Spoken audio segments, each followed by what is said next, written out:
بسم اللہ الرحمن الرحیم۔ محترم ناظرین السلام علیکم۔ امام نسائی، امام احمد، امام ترمذی اور امام مسلم نے بھی اپنی صحیح میں بروایت صہیب رومی حضور اکرم کا ارشاد نقل کیا ہے۔ ان نقول میں کس قدر کمی زیادتی ہے، مگر ہم خلاصہ نقل کرتے ہیں کہ کوئی بڑا جلیل القدر بادشاہ تھا۔ اس کے ہاں ایک کاہن یا ساحر جادوگر تھا جو اپنے فن میں کمال رکھتا تھا۔ اس کی سلطنت گویا اسی کے جادو کے بل بوتے پر قائم تھی۔ بادشاہ کے دشمنوں کو وہ اپنے جادو کے زور سے ہلاک کر دیتا تھا۔ لڑنے جھگڑنے کی ضرورت نہ پڑتی تھی۔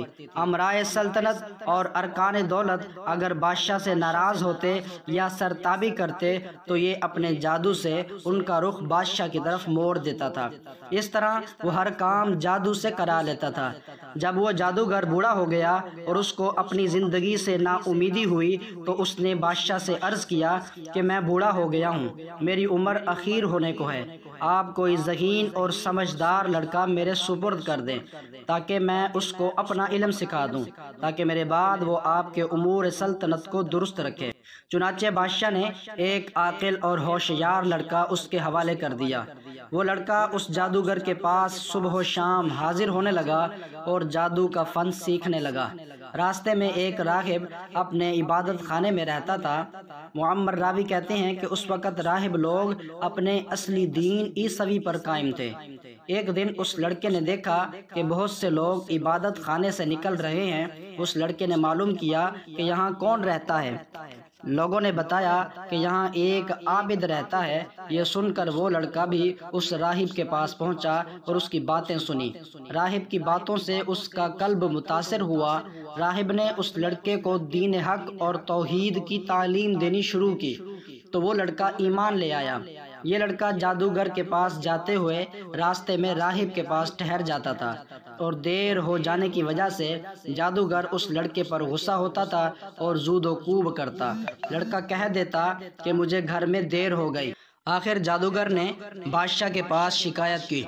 بادشاہ نے لڑکے کو تاکید کی کہ ساحر کے پاس سویرے پہنچا کرو۔ اس کے درباریوں نے کہا کہ یہ لڑکا سویرے گھر سے آتا ہے، راستے میں دیر کرتا ہے۔ تو بادشاہ اور ساحروں نے یہ خیال کیا کہ کھیل میں لگ جاتا ہوگا، اس لیے دونوں نے لڑکے کو خوب تنبیہ کی، لیکن لڑکا درویش کے پاس جاتا رہا۔ ایک دن یہ لڑکا راہب کے پاس سے بادشاہ کی طرف واپس ہو رہا تھا، کیا دیکھتا ہے کہ کسی مہلک جانور شیر یا اسدے نے راستہ روک رکھا ہے۔ لوگ ادھر ادھر دونوں طرف روکے کھڑے ہیں۔ لڑکے نے دل میں خیال کیا کہ آج امتحان لیتا ہوں کہ راہب حق پر ہے یا ساحر حق پر ہے۔ یہ خیال کر کے اس نے ایک پتھر اٹھایا اور یہ کہہ کر اٹھایا کہ اے خدا، اگر اس راہب کا مذہب حق ہے تو اس پتھر سے اس جانور کو ہلاک فرما۔ اور وہ پتھر اس کو مار دیا اور وہ جانور اس سے فوراً ہلاک ہو گیا۔ لوگوں نے یہ واقعہ دیکھا تو کہنے لگے کہ اس کو جادوگری میں کمال حاصل ہو گیا ہے۔ لڑکے کی ہر جگہ تعریف ہونے لگی اور اس کی خوب شہرت ہو گئی۔ آہستہ آہستہ یہ خبر راہب تک بھی پہنچ گئی۔ اس نے لڑکے کو تنہائی میں بلا کر کہا، بیٹا تجھ کو اللہ تعالیٰ نے بزرگی و کمال سے نوازا ہے۔ میں جانتا ہوں کہ تیرا مرتبہ بہت بلند ہوگا اور تو کسی آزمائش میں مبتلا ہوگا، لیکن یاد رکھنا میں بہت کمزور اور بوڑھا ہوں، کسی کو میرا پتہ نہ دینا۔ لڑکے سے قول و قرار لے کر راہب مطمئن ہو گیا۔ ادھر راہب کی صحبت اور انجیل مقدس کی تلاوت و اتباع کی برکت سے حق تعالیٰ نے اس لڑکے کو ولایت عظمیٰ سے نوازا، یہاں تک کہ کوڑھی، مادرزاد، نابینا اور لا علاج مریض اس لڑکے کی دعا سے شفا یاب ہونے لگے۔ لڑکا خوب مشہور ہو گیا۔ اس شہرت کو سن کر اس بادشاہ کا نابینا مصاحب اس کے پاس آیا اور خوب تحفے نذرانے پیش کر کے عرض کیا کہ مجھ پر بھی توجہ فرمائیے اور میری آنکھیں بھی اچھی کر دیجیے۔ لڑکے نے کہا کہ مجھے کوئی نذرانہ ہدیہ درکار نہیں اور شفا میرے ہاتھ میں نہیں ہے، اللہ تعالیٰ شفا دینے والا ہے۔ اگر آپ اللہ وحدہ لا شریک پر ایمان لائیں اور شرک و بت پرستی سے توبہ کر لیں تو میں اللہ سے دعا کروں گا، پروردگار عالم آپ کی بینائی واپس عطا فرما دیں گے۔ وہ اندھا اسی وقت مجلس میں مشرف با ایمان ہوا اور لڑکے نے دعا کی اور اس کی آنکھیں روشن ہو گئیں۔ معمول کے مطابق جب یہ شخص بادشاہ کی مجلس میں حاضر ہوا تو بادشاہ کو اس کی بینائی پر تعجب ہوا۔ اس سے معلوم کیا کہ میری مملکت کے تمام معالج تیری آنکھ کے علاج سے عاجز ہو گئے تھے، آخر تجھ کو کس سے شفا حاصل ہوئی؟ مصاحب نے کہا کہ میرے پروردگار نے اپنی قدرت سے مجھے بینائی عطا فرمائی۔ بادشاہ نے کہا کہ میرے سوا تیرا پروردگار کون ہے؟ مصاحب نے کہا کہ میرا، آپ کا اور اس ساری کائنات کا پروردگار وہ اللہ ہے جس نے ساری مخلوق کو پیدا کیا۔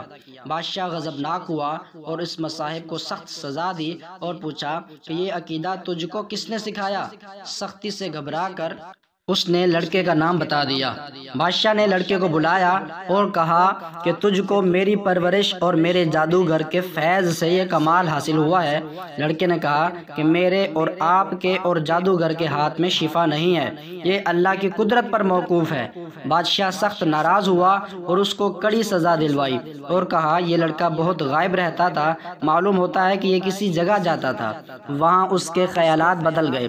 جادوگر نے بھی دربار میں حاضر ہو کر عرض کیا کہ یہ لڑکا مدت سے غائب ہے، میرے پاس نہیں آتا۔ بادشاہ نے کہا اس سے سختی سے پوچھا جائے کہ یہ مدت سے کہاں رہا اور کس کے پاس آتا جاتا تھا۔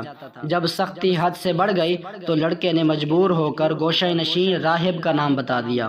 بادشاہ نے راہب کو گرفتار کر کے حاضر دربار کیا اور اس سے کہا کہ اگر تو اپنے دین سے نہ پھرے گا تو تجھ کو آرے سے چیر دیا جائے گا۔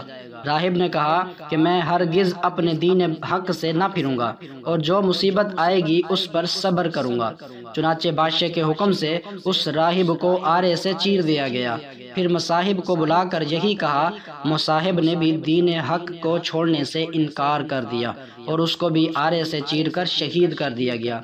پھر لڑکے کو بلا کر سمجھایا گیا کہ اگر تجھ کو زندگی محبوب ہے تو باز آ جا، ورنہ تو ان دونوں کا انجام دیکھ چکا ہے، تیرا حشر بھی یہی ہوگا۔ لڑکے نے بادشاہ کی بات ماننے سے انکار کر دیا تو بادشاہ نے چند آدمیوں کو حکم دیا کہ اس لڑکے کو پہاڑ کی چوٹی پر لے جاؤ اور اس کو خوب سمجھاؤ، اگر مان گیا تو اس کو بڑا مقام دوں گا اور اپنا مصاحب بنا لوں گا، اور اگر یہ باز نہ آئے تو پہاڑ کی چوٹی سے اس کو دھکیل دینا تاکہ اس کے اعضاء پاش پاش ہو جائیں۔ جب اس کو پہاڑ پر لے گئے اور سمجھایا دھمکایا تو لڑکے نے اللہ سے اپنی حفاظت کی دعا کی۔ اسی وقت پہاڑ پر زلزلہ پیدا ہو گیا اور شاہی لوگ پہاڑ پر سے گر کر ہلاک ہو گئے۔ لڑکا بعافیت گھر واپس آیا۔ بادشاہ نے پوچھا کہ وہ لوگ کہاں ہیں جو تجھ کو لے گئے تھے؟ لڑکے نے جواب دیا کہ میرے پروردگار نے ان کے شر سے میری حفاظت کی اور ان کو ہلاک کر دیا۔ بادشاہ نے دوسرے چند آدمیوں کو حکم دیا کہ اس لڑکے کو ایک کشتی میں سوار کر کے دریا میں لے جاؤ، یہ اپنے دین سے باز آئے تو بہتر ہے ورنہ دریا میں پھینک دو۔ چنانچہ وہ اس کو دریا میں لے گئے اور سمجھایا۔ لڑکے نے پھر دعا کی تو کشتی الٹ گئی اور شاہی لوگ غرق ہو گئے اور لڑکا صحیح و سالم واپس آ گیا۔ بادشاہ نے ماجرا پوچھا تو لڑکے نے پورا قصہ بیان کر دیا۔ اس لڑکے نے کہا، اے بادشاہ، تو مجھے مار نہیں سکتا، ہاں تجھ کو میرا قتل ہی مقصود ہے تو اس کی تدبیر میں بتاتا ہوں، اگر وہ تدبیر اختیار کرے گا تو مجھ کو مار سکے گا۔ بادشاہ نے تدبیر پوچھی تو لڑکے نے کہا، اس شہر کے تمام لوگوں کو شہر سے باہر ایک میدان میں جمع کر لے اور مجھ کو سولی پر چڑھا کر ایک تیر اپنی ترکش سے نکال کر بسم اللہ رب ھذا الغلام کہہ کر وہ تیر میرے مار تو میں مر جاؤں گا۔ بادشاہ نے یہی کیا تو تیر اس لڑکے کی کن پٹی پر لگا۔ اس لڑکے نے اپنا ہاتھ کن پٹی پر رکھ لیا اور یہ کہتا ہوا شہید ہو گیا کہ میں اپنے پروردگار کے نام پر شہید ہو کر کامیاب ہو گیا۔ اور اس واقعے کو دیکھنے پر لوگوں نے بآواز بلند کہا کہ آمنا برب ھذا الغلام، آمنا برب ھذا الغلام۔ یہ سن کر بادشاہ کے درباریوں نے کہا، آپ نے ان تینوں کو ہلاک کر دیا ہے جو آپ کے مذہب کے خلاف تھے، مگر اب تو سب ہی لوگ آپ کے خلاف ہو گئے۔ یہ بات سن کر بادشاہ نہایت غضبناک ہوا اور شرمندگی سے چلا اٹھا اور خندق کھدوا کر اس میں آگ دہکانے کا حکم دے دیا۔ چنانچہ خندق میں آگ دہکائی گئی، اس کے کنارے پر آیان سلطنت کرسیاں بچھا کر بیٹھ گئے اور سب کو حاضر ہونے کا حکم دیا اور کارندوں سے کہا کہ سب سے معلوم کرو جو اپنے دین سے نہ پھرے اس کو آگ میں ڈال دو۔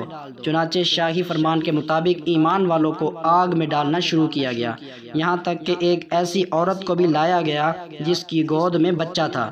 عورت کو جب آگ میں ڈالنے لگے تو وہ ہچکچائی۔ بادشاہ نے کہا کہ عورت کو رہنے دو، پہلے اس کے بچے کو آگ میں ڈال دو، شاید اسی طرح وہ اپنے ایمان سے واپس ہو جائے۔ چنانچہ اس کے بچے کو آگ میں پھینک دیا گیا۔ بچے نے بلند آواز سے کہا، اماں جی آپ صبر کریں اور بلا گھبراہٹ بسم اللہ پڑھ کر آگ میں کود پڑو، یہ آگ گل و گلزار بن جائے گی۔ عورت یہ سن کر بغیر کسی گھبراہٹ کے آگ میں کود گئی اور وہ آگ ایسی بھڑکی اس نے بادشاہ اور اس کے مصاحبین کو، جو کہ کرسیوں پر بیٹھے مظلوموں کو جلنے کا تماشا دیکھ رہے تھے، سب کے سب کو جلا کر خاک کر دیا۔ حضرت ربیع بن انس فرماتے ہیں، اللہ تعالیٰ نے ان مسلمانوں کے آگ میں گرنے سے پہلے ہی ان کی روح قبض کر لی تھی، اس طرح ان کو اس آگ کی تکلیف سے اللہ نے محفوظ رکھا۔ محمد بن اسحاق اس واقعے کو بہت تفصیل سے ذکر کیا اور اس لڑکے کا نام عبداللہ بن تامر بتایا، اور یہ بھی لکھا یہ واقعہ یمن کے شہر نجران میں پیش آیا، اور اس حادثے میں اس ظالم بادشاہ زوواس نے تقریباً 20,000 آدمیوں کو آگ میں ڈال کر شہید کیا تھا۔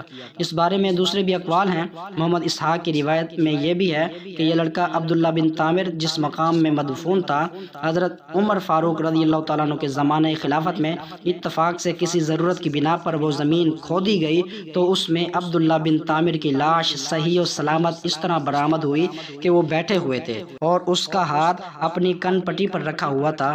کسی دیکھنے والے نے ان کا ہاتھ جگہ سے ہٹایا تو خون جاری ہو گیا، پھر وہ ہاتھ اسی جگہ رکھ دیا گیا تو خون بند ہو گیا۔ اس عبداللہ بن تامر کے ہاتھ میں ایک انگوٹھی تھی جس پر اللہ ربی کنندہ تھا۔ عامل یمن نے اس واقعے کی اطلاع فوراً حضرت عمر فاروق کو دی۔ حضرت فاروق اعظم نے جواب میں لکھا کہ ان کو ان کی سابقہ حالت پر انگوٹھی سمیت دفن کرو، چنانچہ ایسا ہی کیا گیا۔ اس واقعے سے ہمیں یہ سبق ملتا ہے کہ ایمان پر جب استقامت کے ساتھ انسان ڈٹ جائے تو یقیناً اللہ کی مدد آتی ہے، لہٰذا وقتی آزمائشوں سے نہیں گھبرانا چاہیے بلکہ ایمانی استقامت کا مظاہرہ کرنا چاہیے، اس کے لیے جان ہی کیوں نہ دینی پڑے۔